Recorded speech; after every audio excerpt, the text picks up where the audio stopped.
Bonsoir, le projet ne passera pas avant au moins 6 mois à l'Assemblée nationale. Pourtant, les cheminots sont en grève à l'appel de plusieurs syndicats depuis hier soir et jusque demain matin. Le motif, c'est de protester contre la réforme du système ferroviaire. Une sorte de coup de semonce contre le gouvernement, expliquent certains, et qui se traduit par ce que l'on peut qualifier de galère pour les usagers. Maxime Lemaine.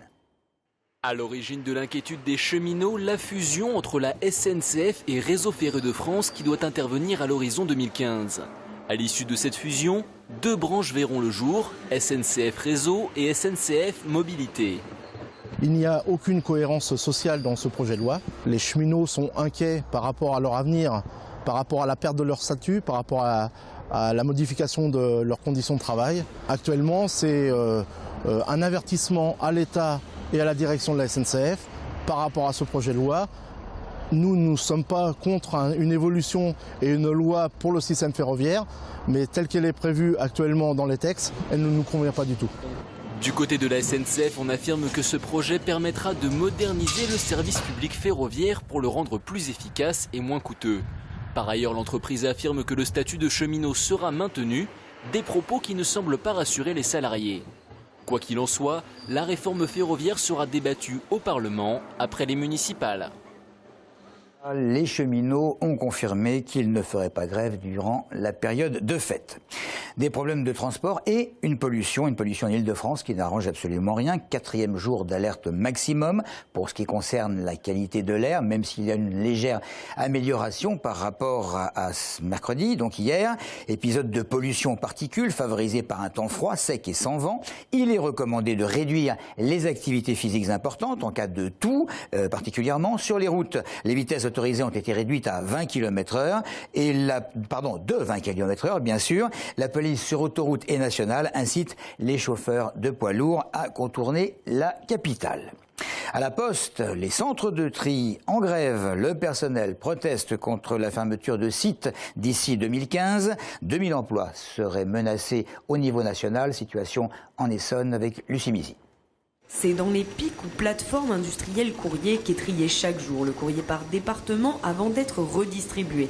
Aujourd'hui, ces centres départementaux ferment les uns après les autres et il n'en reste plus qu'un seul en Essonne, à Vissou. Vous aviez avant un centre de tri par département. Aujourd'hui, ces centres de tri ferment au bénéfice des grosses plateformes industrielles où les gens se retrouvent en reclassement. De nombreux syndicats se sont réunis aujourd'hui pour protester contre la fermeture de sites d'ici à 2015 qui menacerait plus de 2000 emplois.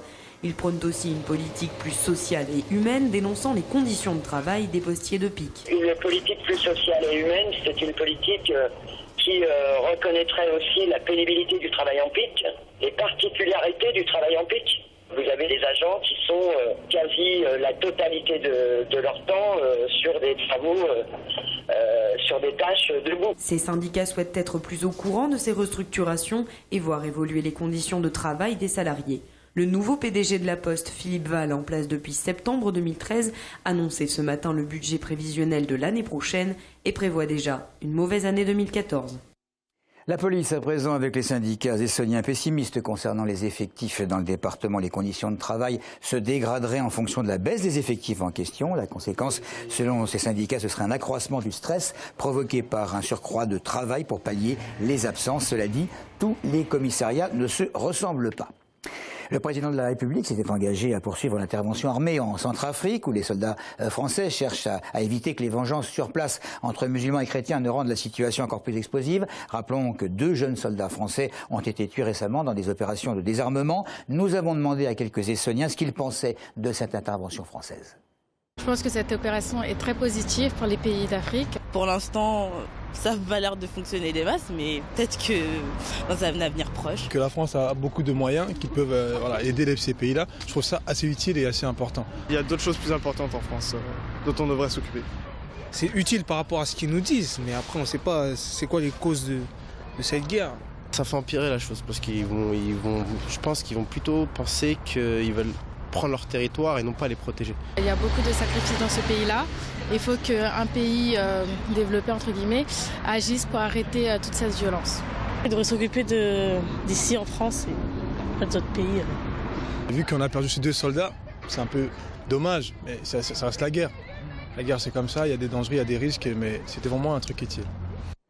C'est le 8 janvier prochain que sera étudiée au Sénat une nouvelle requête pour lever l'immunité parlementaire de Serge Dassault, et ce, à la demande de 2 juges d'instruction qui enquêtent sur une suspicion d'achat de voix lors d'élections municipales à Corbeil. Achat de voix que l'industriel, les anciens maires, ainsi qu'un successeur d'ailleurs, ont toujours nié. 2 braquages hier en Essonne, et la même enseigne était visée. 2 magasins Lidl qui ont vu à moins de 20 minutes d'intervalle des hommes armés menacer le personnel et repartir avec une petite somme. Ça s'est passé d'abord à Massy et puis au magasin de Longjumeau.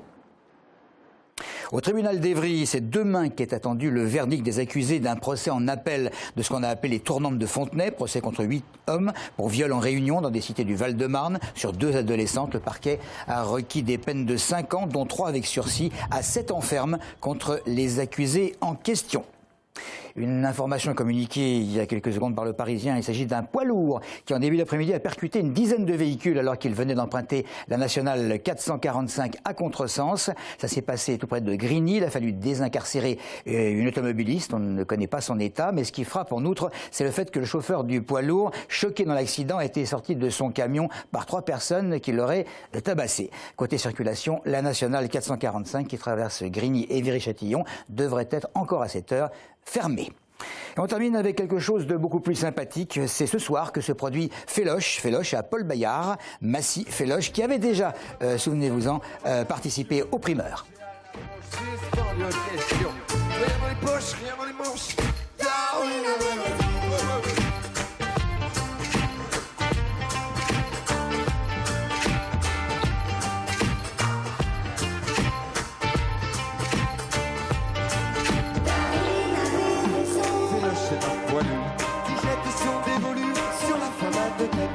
Hier j'étais plus bête, demain je serai moins bon. J'ai qu'une tête de main. Voilà, Féloche, Paul Bayard, extrait de Darwin avait raison, vous l'aviez entendu, c'est tout pour l'info. Merci de nous avoir suivis.